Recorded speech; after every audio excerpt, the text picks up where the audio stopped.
Well, here I am with best-selling author Dr. Shivani Gupta. She wrote this great book, The Inflammation Code. You guys know I talk all about inflammation on this podcast, and so it's a great topic for us. And we're going to do a deep dive on inflammation and Ayurveda, this natural Indian form of medicine that looks at the whole body, vitalistic, holistic approach to health. So we're going to do that. We're going to talk about gut health. We're going to talk about circadian rhythm. We're going to talk about your unique dosha. So we're going to dive right into this. Dr. Shivani, always enjoy our conversations. For sure. Me too. Thanks for having me. Absolutely. Well, congratulations on the book, The Inflammation Code, Yeah. which is fantastic. You guys should definitely check it out. And let's talk about what inspired you to write this book. So I have been living a life where all I see in my family is a lot of chronic disease and what that leads to. So growing up, I'd go to India every year, and inevitably a grandparent would have a quadruple bypass, leg amputation, heart attack, stroke. And it really led me on this path of wondering, is this inevitable for all of us? Is this just what we're signing up for in life? We work so hard for our financial stability to raise great families, but that last quarter of life is spent with so much suffering. And as a grandchild, as I sat there and watched that, I thought, we are not continuing this pattern. I have to find a way to break this pattern. I have to figure this out for my parent generation, for my generation. I have 9 girl cousins, and I thought, we better solve for this now, because otherwise this is our inevitability. And so I went on the path of studying ancient Ayurvedic medicine. And it's a beautiful system of health and preventive health that shows us that inflammation is at the root cause of our health issues. Gut health is central for us to have the health that we want. And so as I sat in those temples and in those big detox centers in India at the feet of the gurus, and I started applying all that wisdom to myself, all of a sudden I felt vibrant, energized, clear. All my symptoms went away. And I thought, I need to bring this wisdom west. I need to take it home. I need everyone to know this in all my worlds, because once we understand this as the key to health, we won't continue our current patterns. We'll shift our patterns, we'll shift our lifestyle, and then we'll win at this. And so that's been the body of my work for 20 years now, is constantly finding ways to take this wisdom and teach it to us in modern day life in ways that we'll actually use. Yeah, that's so important. And so let's talk about inflammation. We know it's at the root of all chronic diseases. You've seen it affect your family. I've seen it affect my family. All of our listeners have seen it affect the people around us, and many people are struggling with this.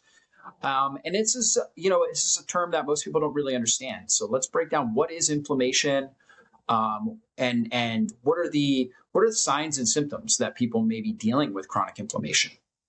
Sure. So chronic inflammation in the ancient Ayurvedic sense is really an interruption in the body. It's this level of disturbance in the system that's keeping the body from being in a healthy, like like a very balanced state.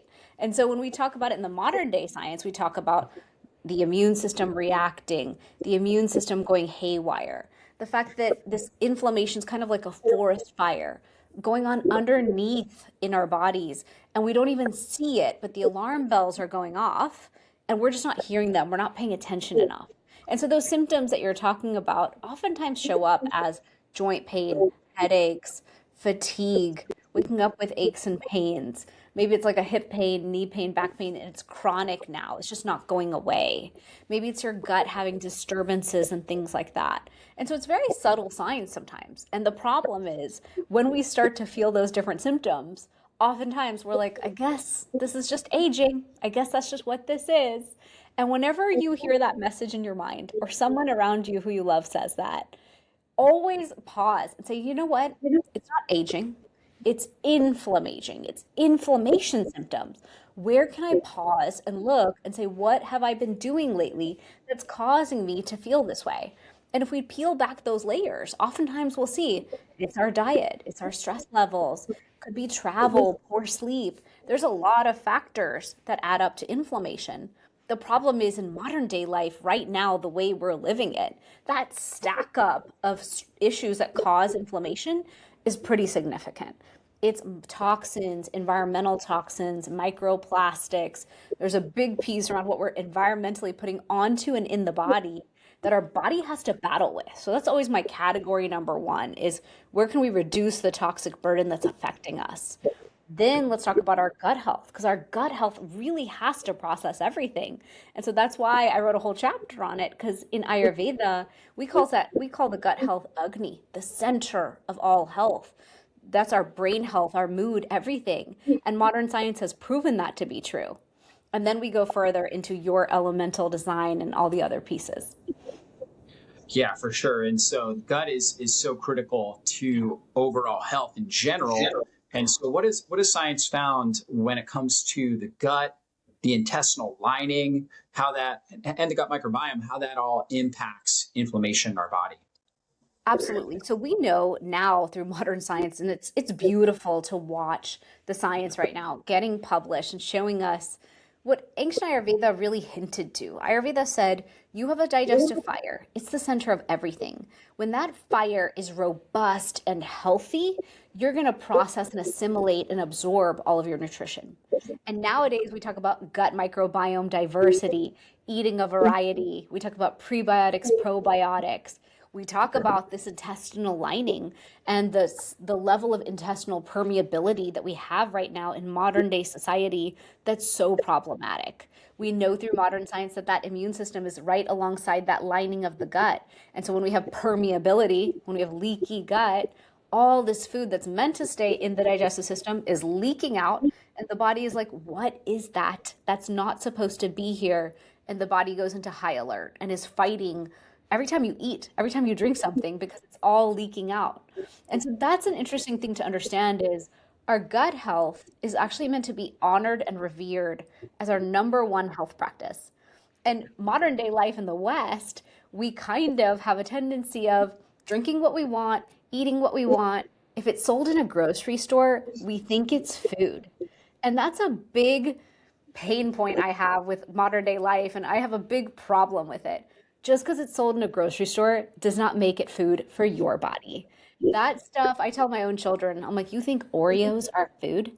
That is a chemical put together in a beaker to look and smell like food, and it should be sold in the toy store. It shouldn't even be sold in a grocery store. And I wonder as adults how many foods we're eating that are so ultra processed that we're not even paying attention how shelf stable they are due to preservatives and chemicals. And then when the body receives it, the body's like, I have no idea what to do with that. You ate a toy for lunch, and now I'm going to park it in some fat until you make the space to detox. And that's why in ancient Ayurveda, we teach so much about detoxing on an annual and seasonal basis. We talk about gut health as a daily practice. What are your practices in the morning to open up gut digestive fire? So we teach simple practices like ginger lemon tea in the morning. Let's get things churning and burning. That ginger will turn on the fire. Let's use a copper tongue scraper. Gently scrape the tongue and activate the digestive fire.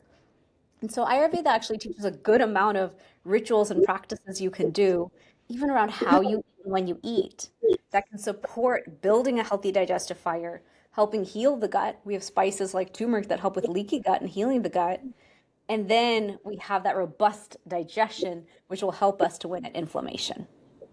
Yeah, that's key. And so when you talk about that digestive fire, I think about good stomach acid production, digestive enzymes, pancreatic enzymes, bile flow, right? So we need those digestive juices to really start that digestive process, and also to help keep the microbiome under control, right? Stomach acid helps kill off, certain bacteria that can't survive in acid. And then there's other bacteria that can, but they can't survive in a highly alkaline environment. So bile comes out.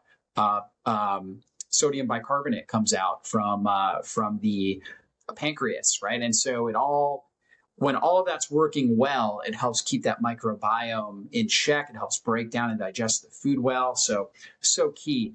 Let's transition to the elemental design. You've talked about that several times. And so Ayurveda breaks us down into different doshas. And can you you really do a good job with that in the book of breaking that down and helping people understand which one of these unique doshas they tend to be, right? There could be a little crossover, I think, but for many people, they're like very specifically in one of these dosha patterns.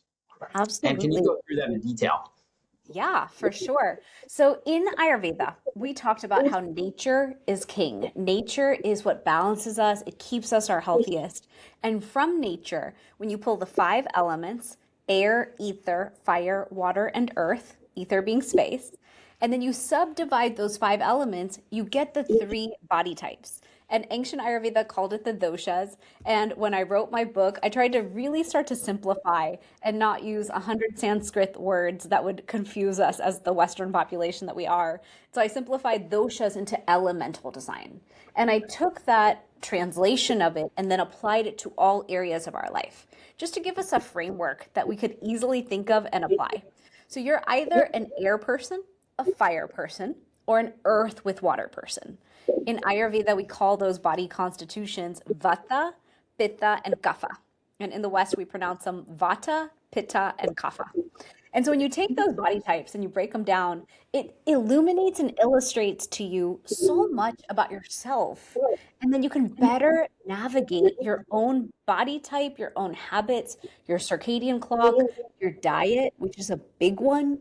And then from there, put the body in this state of feeling balanced and whole and healthy again. And when we do that, everything starts to click, everything starts to work better.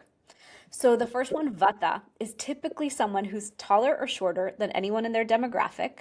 This is someone who has a smaller frame, so they're leaner. They tend to have small bones, maybe oval face.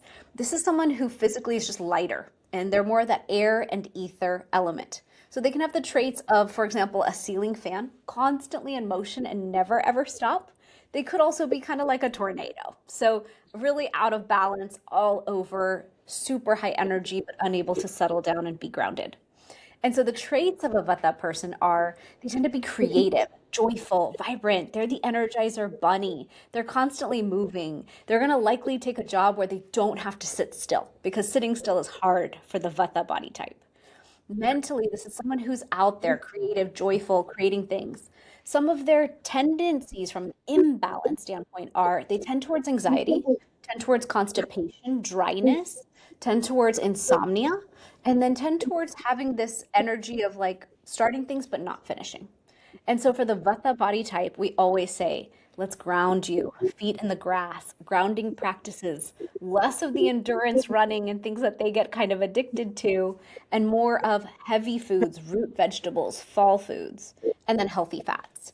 And so my Vata crew, when they come in, are typically people who don't eat all day. They just have green juice and salad all day and then wonder why they're out of steam and out of gas by about 5, 6 in the evening. And I always sit down with them and show them 3 square meals. We have quite a prescription for helping balance that Vata energy.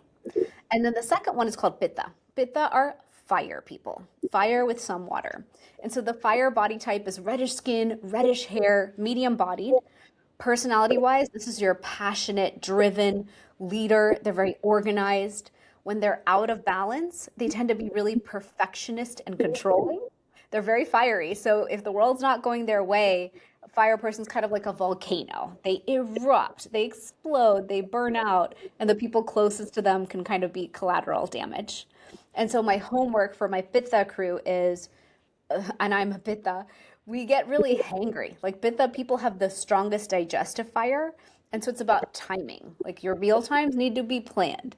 You need to hydrate well. You have to eat your proper meals that are balanced. Otherwise, you're voracious and it comes out in different ways. And then also, Pitta, we teach that summer is what imbalances us. Let's eat those cooling foods, electrolytes. Summer foods are very cooling to the system. And so treat yourself like a nuclear reactor and stay more calm and balanced. And then finally, you have Kapha. And the Kapha body type is so beautiful. It's earth with water. So this is someone who's strong, robust. They can be bigger boned. They're more sturdy. They can actually lift heavier than the rest of us. If you have a friend who's like lifting twice as heavy as you, it's typically the Kapha body type. And this person is loyal. They're steadfast. They're very one thing at a time, very earth energy. You can imagine how fast earth moves. It's slow and steady wins the race. From a health standpoint, they can struggle with sluggish metabolism, depression, low mood. Sometimes they don't want to start new things. They get a little stuck, so they need a friend to help them move. They also happen to get the deepest slumber of all the body types. So if you have that friend who can get 10 hours of sleep, it's usually a Kapha friend. And so what they need help with is moving their energy in the morning, eating a more cooked food diet. So a lot of times you meet a Kapha, and when they're dieting or trying to cut weight, they're eating salads and cold foods. They actually don't have the digestive fire for that. So really eating according to type is important with Kapha. And then also having a friend who pushes them to try new things and move more is important. And so those are the three constitutions. And what Ayurveda teaches is you're born with your what we call prakriti, your primary constitution. And then over time, life happens, traumas happen. You could have kids, like any big change to the body will lead to you having major imbalances. And so you might feel like you're completely outside of your body type and in this super imbalanced state. We call that vakriti. And so our job as practitioners is to show you this was your original constitution. Let me help you balance back to yours. And so I have sat down with so many practitioners and I always say, you know what? I just feel like I'm so Vata imbalanced. And they're like, Shivani, 90% of us in modern day times are Vata imbalanced. We're on social media, consuming the news, running at 100 miles an hour, driving all day while we're eating. Like we're doing everything to cause a Vata imbalance. But your true nature is Pitta Kapha. You're all about fire and building cool things for the world, and you're devoted and nurturing and trying to caretake and feed everyone around you while you do it. And so that's just an example of self-knowledge and self-understanding that can lead to you really eating the right diet for your body type, the right circadian clock, the right detox, gut health practices. Each aspect of your life can align around your primary constitution. And then body, mind, and spirit can come into alignment so much more easily because we're really personalizing it to ourselves. Yeah, that's really interesting. And do you find that people tend to have like a secondary, they have a strong primary and then maybe like a more minor secondary, or For is sure. it, yeah, so rather than just fit exactly into one category? Correct. So when people take the quiz, usually you have a big primary and you have a secondary. Some people happen to be balanced in all three. We call that three doshic. Those are harder to work with because it's like body, mind, spirit in three different ways. But it's important to know that because let's say, for example, you are Pitta, like I am, all fire, and you're not eating for your type, you're not eating well, you're eating all hot. Like Pittas have certain things. We like to eat fried food, hot sauce, and everything with chili. And so we always tend to do the thing that imbalances us the most. And then having the awareness really helps because you could be going through a season of burnout and all those things. But if you understand how to quickly balance it and calibrate to it in any given moment, then you can stay more balanced overall. That's interesting. I would think that I'm a Pitta, Yeah. but I don't crave the hot stuff. But No? I do crave, especially like when I'm getting a lot of sun, which I try to, Yeah. more of the cucumbers, tomatoes, right? Fruit, right? Things like that, like those cooling foods I do Yeah. well with. Typically, every podcaster I've met is a Pitta. It's like a personality type to do this work. A Vata couldn't sit still long enough. A Kapha might not want to be out there in public in this way. The Pittas are like, let's do everything we want to do and create in the world. We can sit still for just long enough. But yes, if you're going out in the sun and it's heating you up and your body knows automatically the foods it needs to cool down, that's a pretty good sign that you're a Pitta. That because a lot of the other elemental designs could tolerate it better than the Pittas can. Yeah, yeah, Yeah, for sure. And so let's talk about that. Let's talk about the best foods for each of these constitutions. perfect. So a Vata person, it's air and ether. And so their season on the circadian clock is actually fall. Fall season is when post summer the winds come out and start to blow, and it creates that Vata wind energy to become so much more imbalanced. And so Mother Nature, in all her beautiful intelligence, gives us exactly the antidote we need in the season we're in. So a Vata person is actually meant to eat all the fall foods. So we have cinnamon, nutmeg, root vegetables, pumpkin, squash, beets, everything that's growing in the ground is grounding. and thus will support you as a Vata. And so it's just important to look at what are you eating that's warming, nourishing, satiating. Maybe it's a latte with nut milk in it once a day to settle you down. Maybe it's avocado 3 times a day, half an avocado, maybe 3 times a day, or adding ghee into your life. A lot of my Vata clients, I'm like, take a tablespoon of ghee and put it on top for you in your dish so that you are getting enough healthy fat and you're getting its effects that are so balancing to the body. And so that's Vata homework, is root vegetables, warming, nourishing, like really grounding them into the earth from being up in the sky and that high level energy. Then the Pittas. Pittas are all fire. So when Pittas hit summer and it's burning hot outside, that's the time to stay indoors, kind of be like a lazy lion or a lazy mountain tiger. Like stay in the shade, stay inside. Don't run at your top line intensity in terms of work. And so as a Pitta, I've actually restructured my life where I do slow down now for the summer. Because if we don't, if we function at top full throttle all year, that's a recipe for burnout. And look at what foods grow in the summer. Watermelon, peaches, plums, nectarines, everything's so sweet. The cucumbers, coconut water, all of these things are hydrating. And so when I meet people any time of year who have a Pitta imbalance, I automatically start recommending those foods. And we know from Ayurveda that anything sweet is going to have a cooling effect on the inside. So that could even be foods like rice. It could be any dairy. Dairy can have a very cooling effect inside. Modern day dairy is a whole different ballgame. We might not want to recommend dairy to most people nowadays, but that awareness of what is sweet and cooling inside is very important as well. And then finally, you get to Kapha. Kapha, earth energy, earth with water, and the water piece is actually important. Kaphas tend to get congested and struggle with dairy and things like this, sluggishness in the system. So we take all dairy out for the Kaphas. We recommend warm cooked foods that are easy to digest. Kaphas can actually handle much bigger intermittent fasts. They have so much resilience in the system. And so we recommend bigger intermittent fasts. They can probably do more keto and cleaner, tighter eating than the rest of us. Just watching out for that digestive fire, though, making sure we don't give them very cold, raw, hard to digest foods. And that's what balances Kapha energy. Yeah, that's really good. And you can kind of see signals in your body where you may be moving in a certain direction. As we're talking here and as I was reading your book, I can definitely tell I'm a Pitta Vata, right?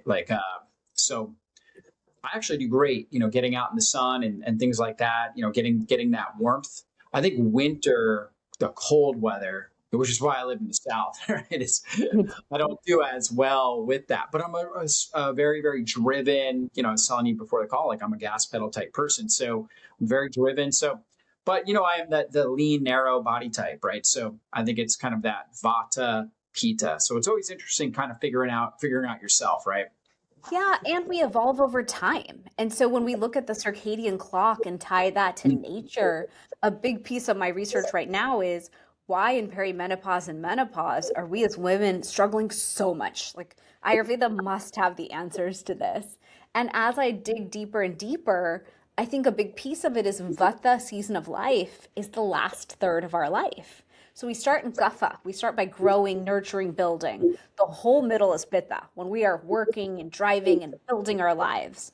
But then that last piece, Vata, we're meant to be lighter. We're meant to retire and pursue joy and our spiritual purpose and all of that. So if we're meant to do that for the last season of life, but we're running into it at full throttle, and many of us, like in my case, my kids are now teens. So I actually have space to work more and write books.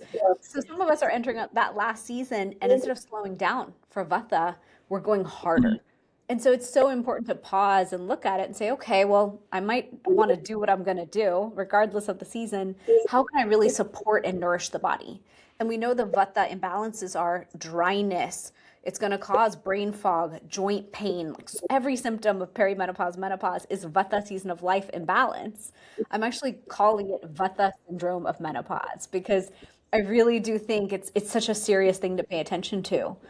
And so if we can learn to balance Vata, which so many of us struggle with from an imbalance standpoint, then we can really stay nourished. Our tissues are nourished. Our body is nourished. We have more resilience that we build in there. And then we can have that result that we want is to be vibrant and healthy. Yeah, for sure. And speaking of that, you talk about mental inflammation in the Yeah. book and how important that is to address. So in the book, I talked about my 6 pillars of Ayurveda. I went over the things we've talked about, elemental design and gut health and the self-care rituals that are detoxing. And these are the 6 pillars I've used in my group programs and with clients for the last 10 plus years. And so I was so excited to put it in a book form in one place. And as I wrapped up writing the book, I realized, you know what? We in the health and wellness space kind of drive people crazy. We have so many tools for them, right? We want them to infrared sauna and blue light blockers. And right now, the biohacking space has so many fun tools for us that apply modern technology to what ancient wisdom already said. And we're into it because we want those faster results. I do too. I love the tools, I buy many of them. But when we talk about the stress that that can put on us and the time frames we need to do that level of self-care and health, I thought, I wonder if I'm going to cause mental inflammation that thus causes the physical inflammation. And let's say you're not a total health nut who's health obsessed and putting health first and trying to do everything for your health all day. That's one archetype of people. There's another whole category called I'm just trying to get through life with its crazy stressors and stay healthy, just decently healthy. And so a lot of women who find me are like, look, I'm doing my best, single mom, working, trying to raise these kids. This is a lot of stress. Here's my symptoms. And I always say, look, that's mental inflammation that caused physical inflammation. So we're going to have to find ways to decompress that stress so that we're not stuck in that feedback loop. And then when I work with teams and CEOs and peak performers, I have a whole conversation around if we allow mental inflammation to, it will cause physical inflammation. And then it doesn't matter what you do from a health standpoint because you're always chasing and trying to bring down inflammation, but you're causing it in equal proportion. And so that's where mental inflammation to me is so key. It's that awareness of, you know what? Yes, I opened this piece of email and it caused me stress. I'm not going to let it stress me out. I'm not going to allow it to cause that physical reaction of stress. I'm going to, in the same moment, say, I'm safe. I'm fine. This is just an email. It is not a bear chasing me. And just have that awareness that our nervous system needs our protection. It needs our awareness. We can't allow all this mental inflammation to cause so much physical inflammation. Yeah, that's so important. So many people are getting stressed out, and stress is a huge factor in driving inflammation. Now, in the book, you also talk about circadian rhythm, how important it is for good circadian rhythm and how to set yourself up for good sleep. And you also talk about tea time. So maybe two different topics, but all kind of ties in together. For sure. So I talked about circadian rhythm because Ayurveda came up with the circadian clock. And I wanted to highlight that and say the circadian clock is such a big part of the wellness longevity conversation right now. But we can actually take that circadian clock and further subdivide it into your elemental design phases of the day. And so to do that brings such powerful awareness as to when to do certain things. Ayurveda wants you to wake up first thing in the morning and make space for yourself. Your self-care, tuning into your prayers, your day, what you're meant to do with your life, your intention setting, depending on your own practice. And so making space for meditation, deep breathing, journaling, getting your feet in the grass and seeing the sunlight, all of these are part of a circadian lifestyle. Then we teach lunch is the biggest meal of the day, which is counterintuitive to modern day life. A lot of us sit down and think dinner is our big comforting meal. But Ayurveda wanted us to put lunch at 12 to 2, 10 to 2 actually, when the sun is highest in the sky.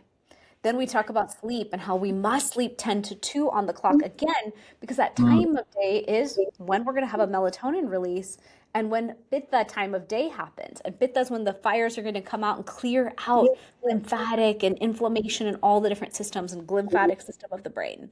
So there's a lot there. But the summary of it is, if you understand circadian rhythm with your elemental design, you can actually design a new rhythm to your day that's custom to you, that supports you better. So you're not just trying to fire on all cylinders all 24 hours. You're leveraging your high energy times. You're decompressing in the right windows and the Kapha times of day so that your body recharges and then comes back at full energy. So that's the goal there. And tea time is me time is actually a simple habit I created years ago as a way to pause in our day.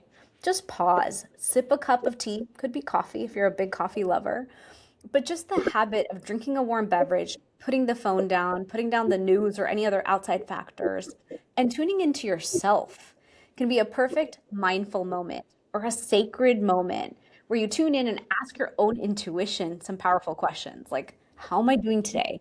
What do I need to do for today to be better? What do I need to change this week for this week to be better? And your own intuition will give you answers. Mine always says, take your supplements, you forgot them.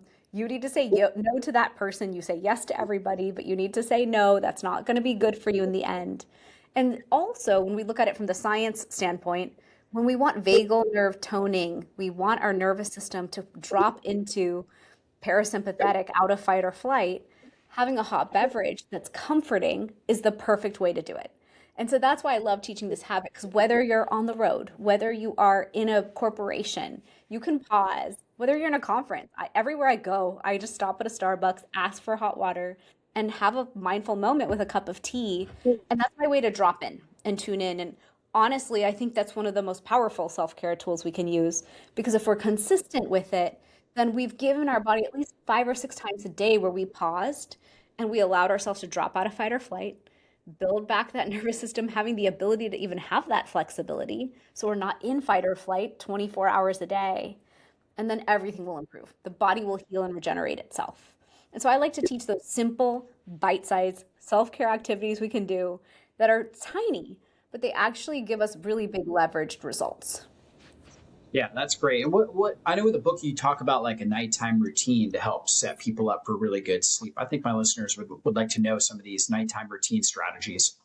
For sure. So in ancient Ayurveda, they talked about how sleep is the most important thing. But you look at modern day life and what are our activities? I know for me, when I was in book launch mode, I was on my computer till 9:45. And then I'd slam the laptop shut and say, okay, bedtime, brush your teeth, run for bed, right? A lot of us are doing that. We're working until the end, trying to manage house, home, kids, food, sports, getting home from sports late, eating late. And so Ayurveda did say if you want high quality sleep, you have to stop your dinner 3 hours before. And so if you're going to bed at 10, dinner must stop by 7. Then your evening, your work activities have to stop by about 8 o'clock, wrapping up house responsibilities and such by 9 o'clock. And then we have this golden hour where we have quite an opportunity for self-care. And so for me, I have a deep passion for Ayurvedic herbs. My PhD was on turmeric, so I do talk a lot on turmeric, but I'm also very passionate about ashwagandha, brahmi, tulsi. I mean, all these adaptogenic plants exist from Mother Nature that when we take them, they calm down our nervous system. We know ashwagandha, we pronounce it ashwagandha here in the West. Ashwagandha is like a perfect thermostat. If you're stressed and anxious, it calms you down. If you're depressed and feeling the blues, it lifts you up. It has this thermostat natural ability with your body. So my first ritual for bedtime is deep sleep tea. Because again, I have tea time is me time many times a day. So I pause and have a cup of tea. And that's my first self-hygiene ritual to my own mind that says, hey, we're preparing for bedtime. No more work, no more responsibility. We are angling towards one goal. And I always think of when we have little kids, when you have a baby, I don't know if everyone who's listening did this, but we'd get these books that would say, do a whole song and dance routine to train the mind that it's bedtime. So we would close the blinds, give a bath, do a massage, diffuse essential oils. Maybe you had a white noise or lullaby machine, right? We had a whole series of steps we did that told the mind, we are going to bed at that specific time.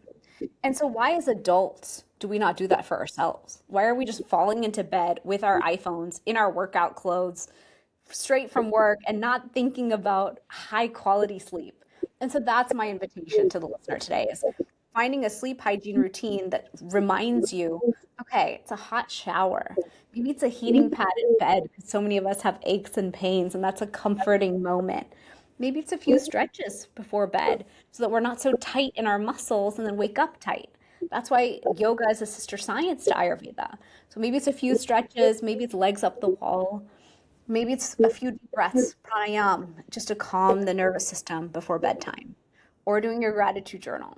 So all these practices we talk about in the modern wellness sense are actually deeply rooted in that science of understanding that whatever you do before bedtime is going to be what your mind chews on through the night. And then in the morning, That's why we get to come up with all these profound answers, because we really let the mind wander and think through those things overnight. And so that's the habits I like to teach is self-care rituals. Maybe it's 10 minutes, maybe it's 30 minutes, maybe it's an hour, but do those self-care rituals that tell your mind it's bedtime.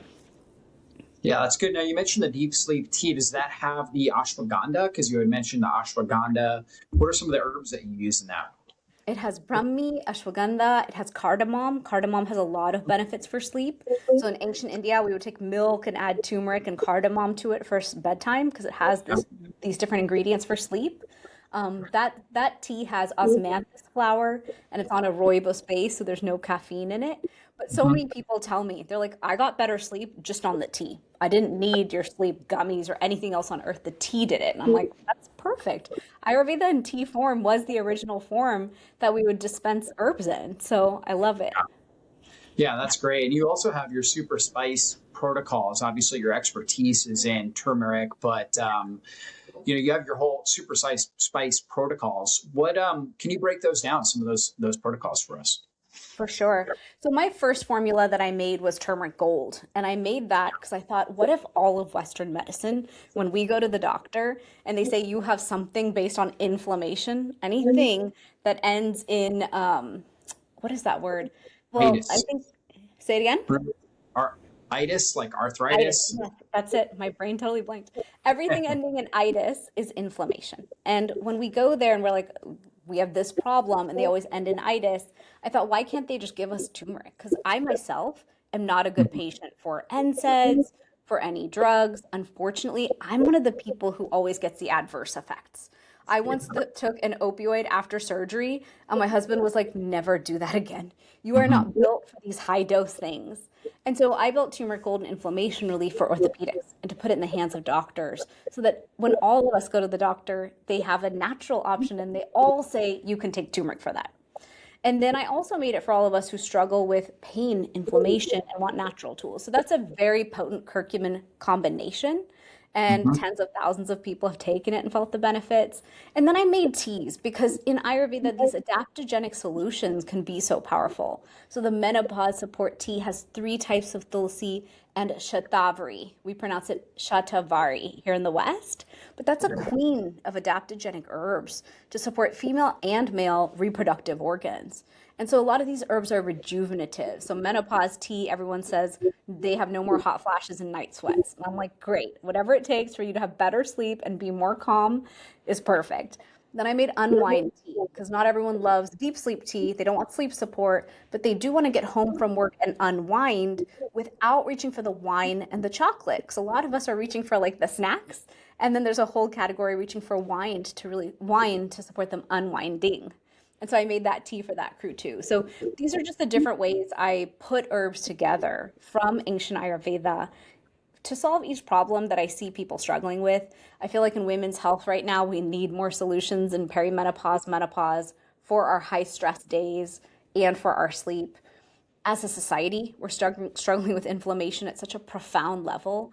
And if simple plants like turmeric, ginger, boswellia, amla combined together can work like a synergy against that inflammation, then why not take that support?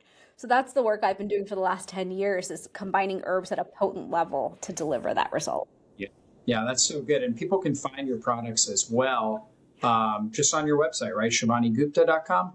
Correct. They'll find it on my website. I made a special code for your audience, Dr. Jockers. I'll give them 15% off. Great, 15% off. Use that code, Dr. Jockers. So you've got some of these great products. You said you've got a menopause tea, and you've also got the turmeric gold. Yes, turmeric gold, inflammation relief. That's our combo for the chronic joint pain. We've Yeah. got the unwind tea, sleep tea, menopause tea. So just different creations that show people that you can use tea to heal. Like simple herbs, simple plants. Let's keep it clean and easy to drive those results. And they're from Mother Nature. So tying back into everything, it's lifestyle. Lifestyle is actually where we're going to win. And these are those additional supports that can help us get there faster. Yeah, for sure. Now, is turmeric? It's better to take it with a meal. Is that correct? So when it comes to turmeric, we know that curcumin, that extract from turmeric, is doing the heavy lifting when it comes to winning at inflammation. And yes, turmeric is better absorbed with black pepper or a healthy fat. And so I used black pepper. I'm a big team black pepper person because we know it increases that absorption by 2000%. But I also say that taking that turmeric with a meal with your healthy fat will increase its absorption even further. It'll help it cross the blood-brain barrier. So as we're having so many conversations right now around neurocognitive support, we know that turmeric creates neurogenesis, new brain cells, mitogenesis, new mitochondria. We know it's a very powerful anti-inflammatory antioxidant. What I love most about turmeric is those things, plus it's antiviral, antibacterial, antifungal. It gets rid of the bad bacteria, but keeps the good when we go back to gut health and leaky gut. And so to me, it's this powerhouse that does so much. It's kind of like a Swiss Army knife. It can do everything for us. Yeah, and also, going back to the gut, it actually activates intestinal alkaline phosphatase, which breaks down endotoxin, LPS, lipopolysaccharide, which is a major driver of inflammation in the body. And so when that LPS gets elevated in the bloodstream, it really triggers whole body inflammation. And turmeric is one of the best things for basically activating this enzyme in the gut that breaks down the LPS. So many great systemic benefits of turmeric. So really good one to have, and everybody should have it in their arsenal. Do you find that it's best for people to take it like on a daily basis or to cycle it? What do you find on a regular basis with that? With any supplement that's strong in the body, we're going to ask people to cycle it because daily use of anything strong is not ideal. It is a strong supplement. It has a pretty profound impact in the system. So whether people go 6 days on, 1 day off, 2 months on, 1 week off, like everyone should have a good cadence with coming on and off any supplement. The herbal supplements that we create in Ayurveda, we always say, look, these are natural tools at a potent level to support you. If you need it every day forever, we really need to have the lifestyle conversation. And so when I built the turmeric formulas, everyone's like, great, you solved my problem. I don't have pain. I'm good. And I would say, no. Let's have a conversation around sleep, gut health, lifestyle. You shouldn't need to take it every single day. And so that's the whole point of my book and what I teach is let's have both, but let's really know when to use the tools and when not to. The problem is now we're living in modern day times and the toxin burden's so big and our bodies are typically so chronically inflamed. We kind of do have to reach into these tools more than ever. But yes, I agree with you. Daily is not the ideal. Yeah, for sure. Take it till you get the symptoms under control and then have some sort of a cycling regimen. And that can make it more potent when you do take it. Correct. So really good stuff. Well, Dr. Shivani Gupta, it's been a great interview. Really enjoyed it. Guys, check out her book, The Inflammation Code. You can find that bookstores everywhere and on Amazon.com as well. And also her website, theinflammationcode.com. And for her products on ShivaniGupta.com as well. And Dr. Shivani, any last words of inspiration here for our audience? For sure. We all have the power to be sovereign in our health. It just takes advocating for ourselves, having awareness of our body type, what we are, who we are, and what our body needs to stay balanced through each season of life. And so I encourage all of you, know your body type, live according to your circadian rhythm so you can thrive and have the vitality and the vibrancy that you deserve. Wonderful. Always enjoy our conversations. God bless you, Dr. Shivani, and we'll see all of my listeners on our next podcast. Be blessed, everybody. Thank you.